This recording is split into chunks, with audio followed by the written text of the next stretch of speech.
آئینی عہدے ہیں، اور ان کا آئین میں یہ لکھا ہوا ہے کہ ان کی مشاورت سے حکومتیں کام کریں گی، ان کی مشاورت سے پنجاب حکومت یا اٹارنی جنرل کی مشاورت سے وزیر اعظم اور وفاقی حکومت کام کرے گی۔ تو اس کا مطلب یہ ہوا کہ وہ انڈیپینڈنٹ عہدے ہیں، ان کو ضرورت ہی نہیں تھی پنجاب حکومت کی اپروول لینے کی، ان کو ضرورت ہی نہیں تھی وزیر اعلیٰ کی ریٹن اپروول کی۔ اگر ایڈوکیٹ جنرل پنجاب یہ سمجھتے تھے کہ یہ وہ معاملہ ہے جس معاملے پر انویسٹیگیشن ہونی چاہیے، ری انویسٹیگیشن ہونا چاہیے معاملہ، یہ مظلوموں کو انصاف نہیں ملا، مظلوموں کو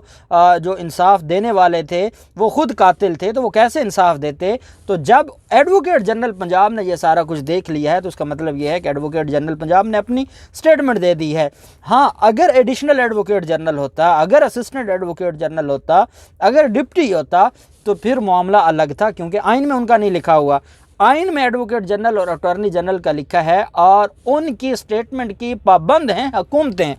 اور یہ نہیں کہا جا سکتا کہ وہ سمپل لا آفیسر ہیں اور اگر وہ عدالت میں کوئی سٹیٹمنٹ دے آئے ہیں تو حکومت اس کی پابند نہیں ہے یا حکومت نے اس کے مطابق کام نہیں کرنا۔ تو پہلا پوائنٹ عدالت کو یہ کلیئر کیا گیا کہ جو ایڈوکیٹ جنرل پنجاب کی سٹیٹمنٹ ہے سپریم کورٹ آف پاکستان میں، وہ ویلڈ ہے، اس میں اف اینڈ بٹ آپ اس پر سوال اٹھا ہی نہیں سکتے، آپ یہ پوچھ ہی نہیں سکتے کہ کس میٹنگ کی بنیاد پر، کس اپروول کی بنیاد پر، کس کے کہنے پر، کیا وہ ریٹن تھا یا اورل تھا اپروول۔ تو یہ چیزیں عدالت کو بتایا گیا کہ یہ ارریلیونٹ ہیں، ان میں کوئی بھی گنجائش نہیں ہے کہ ان چیزوں کے اوپر بات کی جائے۔ دوسرا جو اس میں اہم چیز تھی وہ یہ تھی کہ عدالت نے ڈاکٹر جو خالد رانجھا صاحب تھے، انہوں نے کہا کہ یہ جو ایک پوائنٹ تھا وہ کلیئر کرنا تھا۔ انہوں نے وہ ججمنٹ عدالت کے سامنے پڑھ کر سنائی، اور یہ انڈیا کی ججمنٹ تھی، انڈیا کی سپریم کورٹ کی، اور وہ عدالت کے سامنے پڑھ کر سنائی۔ تو جو چیف جسٹس صاحب ہیں امیر بھٹی صاحب، انہوں نے پھر فرمایا کہ رانجھا صاحب آپ کی بات بالکل ٹھیک ہے، لیکن ہم یہ سمجھتے ہیں کہ جب آئین نے لکھ دیا ہے، ہمارے تو انڈیا کے آئین میں یہ بات نہیں لکھی ہوئی، ان کی سپریم کورٹ کی یہ ججمنٹ ہے، جو لا آفیسر ہوں گے کسی صوبے کے یا ریاست کے، اس کی اتھارٹی کو بتایا گیا ہے۔ ہمارے ہاں تو آئین میں ان کی اتھارٹی لکھ دی گئی ہے، تو جب آئین میں لکھ دی گئی ہے تو اس کے بعد ایف اینڈ بٹ کا کویشچن نہیں رہتا۔ چیف جسٹس صاحب نے کہا اس کویشچن پر پورا بینچ جو اس بات کو تسلیم کرتا ہے۔ دوسری چیز وہ یہ تھی کہ پروسیکیوشن عدالت میں جو پروسیکیوٹر تھے، ایڈیشنل پروسیکیوٹر جنرل پنجاب، وہ عدالت میں پیش ہوئے، اور عدالت میں انہوں نے پیش ہو کر کہا کہ جو یہ معاملہ ہے، اس معاملے میں جو جتنی بھی ڈیولپمنٹ ہوئی ہے، کیونکہ پروسیکیوشن وہ ادارہ ہے جو پورے کرمنل کیس کو لے کر چلتا ہے۔ جب ہم کہتے ہیں سرکار بنام فلاں یا فلاں بنام سرکار، تو سرکار بیسیکلی ریاست ہوتی ہے، اور ریاست کے بہاف پر کام کرنے والا جو ادارہ ہوتا ہے اس کو پروسیکیوشن کہتے ہیں، اس کا پروسیکیوٹر جنرل پنجاب ہوتا ہے، اور پروسیکیوٹر جنرل پنجاب ہی پروسیکیوٹر بھی مقرر کرتا ہے، پولیس کی تفتیش کو بھی وہی دیکھتا ہے، اور جو چلان ہے وہ بھی پروسیکیوٹر کے ذریعے ہی عدالت میں جمع کروایا جاتا ہے۔ ڈائریکٹ پولیس عدالت میں without the permission of the جو پروسیکیوٹر ہے اس کے بغیر نہیں چلان سبمٹ کروایا جا سکتا۔ تو یہ ایک اہم اور آج پہلی دفعہ ایڈیشنل پروسیکیوٹر جنرل پنجاب عدالت اس کیس میں پیش ہوئے ہیں۔ اس کیس میں پہلے نہیں سنا گیا جو پروسیکیوٹر، کیونکہ وہ آ ہی نہیں رہے تھے، اور انہوں نے عدالت میں یہ آ کے کہا ہی نہیں تھا کہ جناب ہم بھی اس میں ایک ریلیونٹ پارٹی ہیں اور ہمیں بھی سنا جائے، ہم بھی عدالت کو بتائیں کہ پروسیکیوشن کیا چاہتی ہے۔ کیونکہ ایک بات میں آپ کو قانون کی بتا دوں، کرمنل میٹرز میں جب مدعی، کوئی بھی مدعی ہے، اگر کوئی قتل ہو گیا ہے تو جو مقتول کی فیملی ہے وہ مدعی بنتی ہے۔ اب کرمنل لاء میں وہ جو مدعی ہے اس کو ریپریزنٹ کرنے والی بھی سرکار ہوتی ہے۔ اس کو ریپریزنٹ کرنے والا کون ہوتا ہے؟ اس کو ریپریزنٹ کرنے والا بھی جو اتھارٹی ہے وہ ہے جو اس کیس کے اندر اور اس معاملے میں وہ جو اتھارٹی ہے وہ بڑی اہم اتھارٹی، اور وہ پروسیکیوشن ہے۔ اب مدعی اپنا انڈیپینڈنٹ وکیل تو ضرور کرتا ہے، مدعی اپنا